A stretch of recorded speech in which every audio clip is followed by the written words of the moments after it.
The mall security filmed him walking to his car, posted it online with the caption, "Fake disabled veteran exposed." The car was already being towed. What they didn't film, him taking off his prosthetic legs in the car every morning because of the pain. The police chief saw the video from his hospital bed. He was getting surgery on his stumps from the same explosion. Welcome to Silent Courage Stories. Before we dive into this unforgettable story of respect, justice, and unsung heroes, take a second to leave a comment below and tell us which city you're watching from. We love seeing our community come together from all over the world. And if you believe stories like this must live on and never be erased from history, then hit that subscribe button right now and stand with us in honoring their legacy. Together, we can make sure their courage is never forgotten. Westfield Shopping Center, Phoenix, Arizona.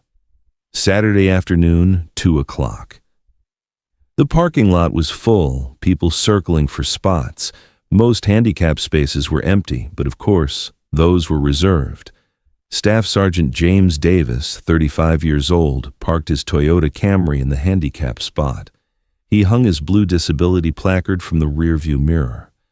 His Purple Heart license plate gleamed in the sun. James got out of the car. He looked normal. He walked, maybe a bit stiff, a bit careful, but he walked. No one would know he had 2 prosthetic legs under his pants. Gone from the knees down, 2019, Helmand Province, Afghanistan. IED blast. Mall security guard Tyler Morrison, 24 years old, sat in the security office watching monitors. Checking handicap spots was his personal obsession. He wanted to be a social media hero by exposing fake disabled people.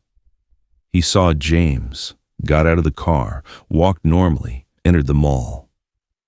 "Got another one," Tyler muttered. He pulled out his phone, started recording. He followed James, camera out, filming him. James was shopping, walking normally, trying on shoes. Tyler kept filming. Then uploaded to social media. "Fake disabled veteran exposed. This guy pretends to be disabled but can run, stealing spots from real disabled people. Stolen valor. Chief, fake disabled, exposed." The video spread quickly. 1,000 views in 10 minutes. Tyler called the tow company. Westfield Mall, handicap spot violation, license plate number. 20 minutes later, when James finished shopping and came outside, his car was being towed. "Hey, stop!" James tried to run, but it was hard with prosthetics. Lost his balance, almost fell. The tow truck driver, Mike Hoffman, 40 years old, large build, laughed. Another faker, "Look, trying to run. Tyler was there, still filming. Got the moment. Fake disabled trying to run." James reached the tow driver. "Please, I have a disability placard. Look." "Anyone can get those," Mike said. "They sell them online." "I have prosthetic legs." James tried to pull up his pants. "Yeah, right," Mike laughed. "You all tell the same story." The car was towed. James watched helplessly. The pain had started. The prosthetics had been on for 8 hours. The stumps were bleeding. Every morning he'd take them off in his car for a while, rest them. But now his car was gone. Tyler took one more video. James standing there helplessly. Caption, "Faker starts crying. Busted." The video went viral. 50,000 views in an hour. Comments poured in. "Shameful. Disgrace to real veterans. Should be arrested."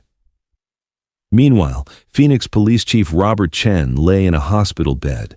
50 years old, Asian American, former Marine, lost his legs in the same blast. James was in the same vehicle. He'd just had stump revision surgery due to infection. His wife Linda showed him her phone. "Bobby, you need to see this." He watched the video. His blood ran cold. "James, that's James. James Davis, my sergeant, the driver, same blast. He lost his legs too." Robert grabbed the phone. "Get all units, now." "Bobby, you just had surgery. I don't care." He transferred to his wheelchair. Couldn't wear prosthetics because of the surgery. Hospital gown showed his stumps. 15 minutes later, 6 police cars arrived at Westfield Mall. Robert Chen in front, in his wheelchair, uniform over his hospital gown. Tyler was in the security office reading comments on his viral video. The door slammed open. "Are you Tyler Morrison?" Tyler turned. The police chief, in a wheelchair, no legs. Yes, sir." "You filmed that video?" "Yes, the fake disabled—" "Fake!" Robert shouted. "That man is Staff Sergeant James Davis, my sergeant. He was in the same vehicle with me in Afghanistan." Tyler's face went white. Robert continued, "We both lost our legs in that blast. He pulled me out of the vehicle. Without his legs, he saved me." Security manager Kevin Walsh rushed in.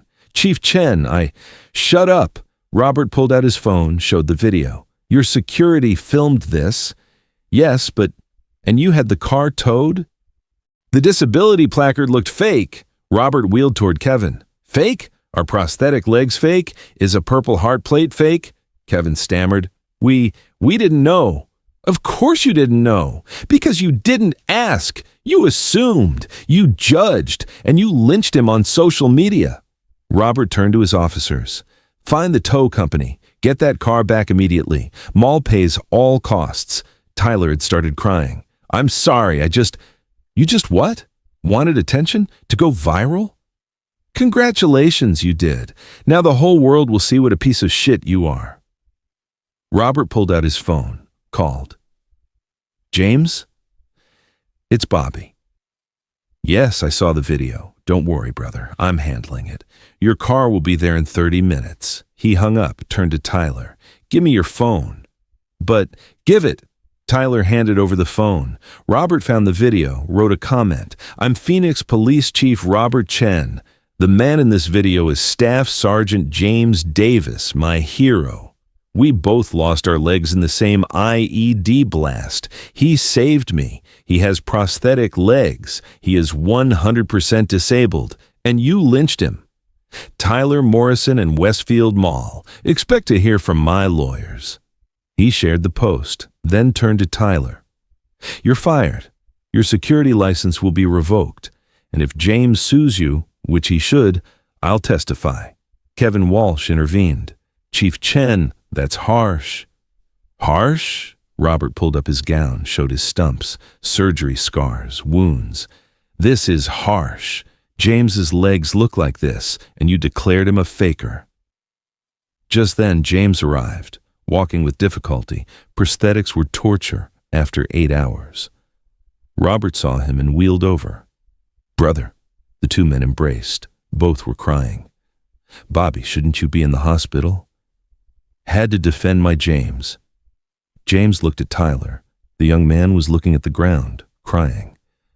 "You," James said, "do you know what I go through every night? Phantom pains, my missing legs hurt, nightmares, and you made me entertainment." Tyler was sobbing. "I'm sorry. Really, I didn't know." "You didn't know because you looked at appearance.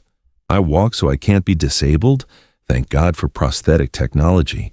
Otherwise, I'd be in a wheelchair." Robert intervened. "James, sue him. You deserve it." James shook his head.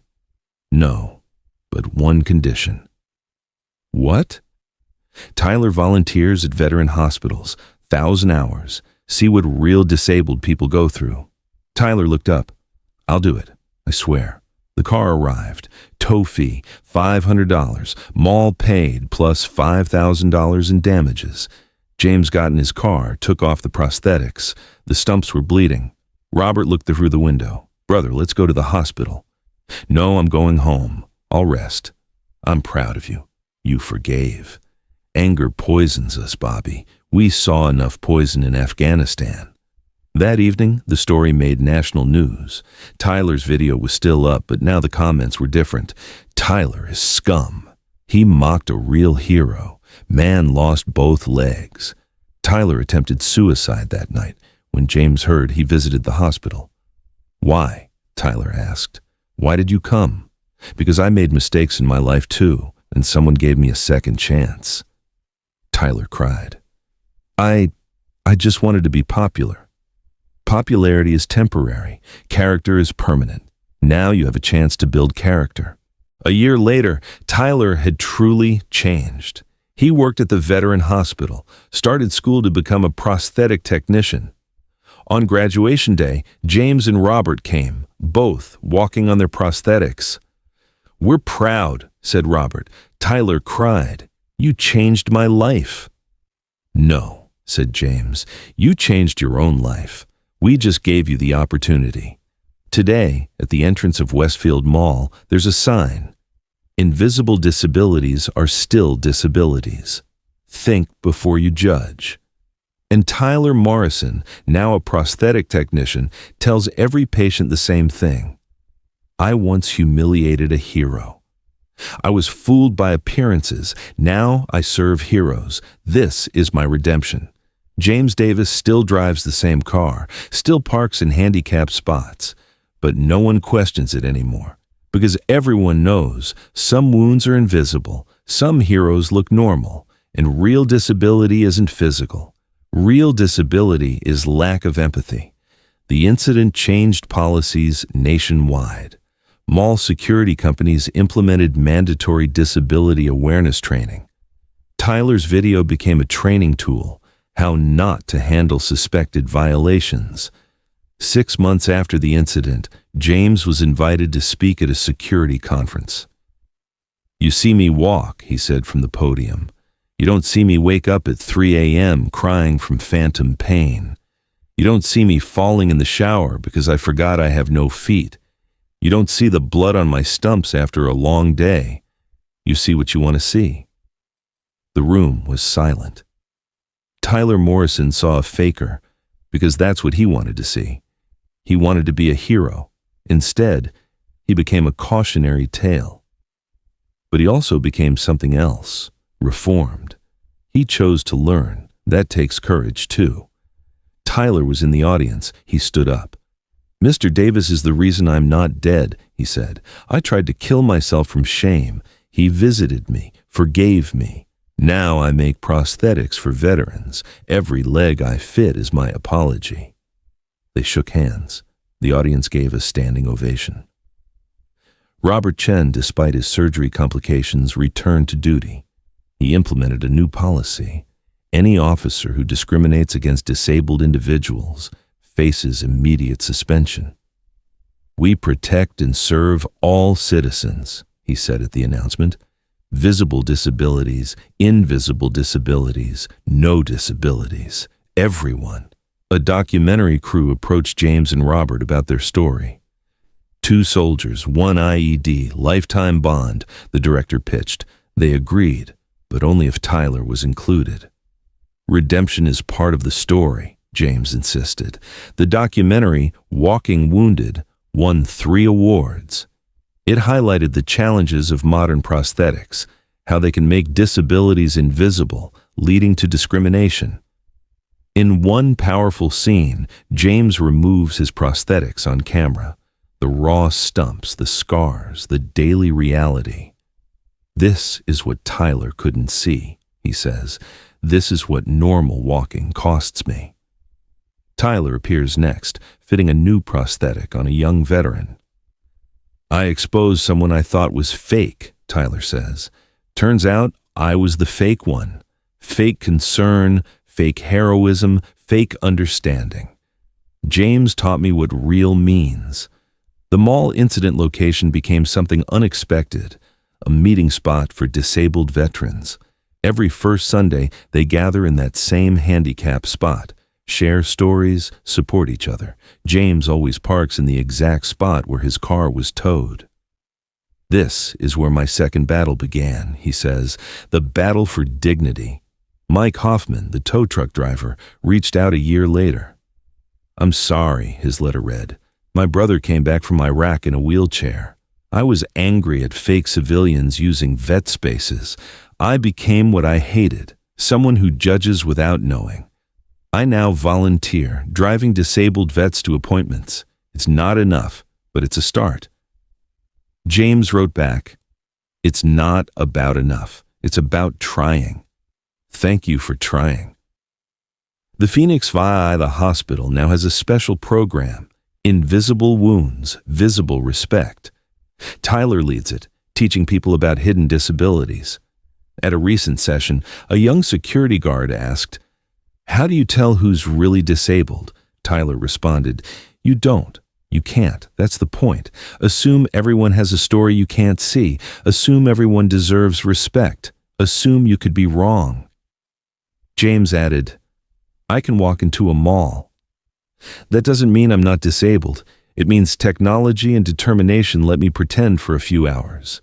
The price I pay for that pretense, you'll never see it. Nor should you have to. Just respect the placard, respect the person, respect the possibility that you don't know everything." 5 years later, at a veterans event, James and Robert stood on stage together, both on their prosthetics, both in dress uniforms. "We left our legs in Afghanistan," Robert said, "but we brought back something more important: brotherhood. And that brotherhood extends to everyone here, visible wounds or not." James concluded, "Tyler Morrison tried to expose me as fake. Instead, he exposed a truth. We're too quick to judge, too slow to understand. But we can change. Tyler proved that. If he can change, anyone can." Tyler was in the audience, now a leading prosthetic specialist, married to a nurse he met at the VA, expecting their first child. He named his son James Robert Morrison.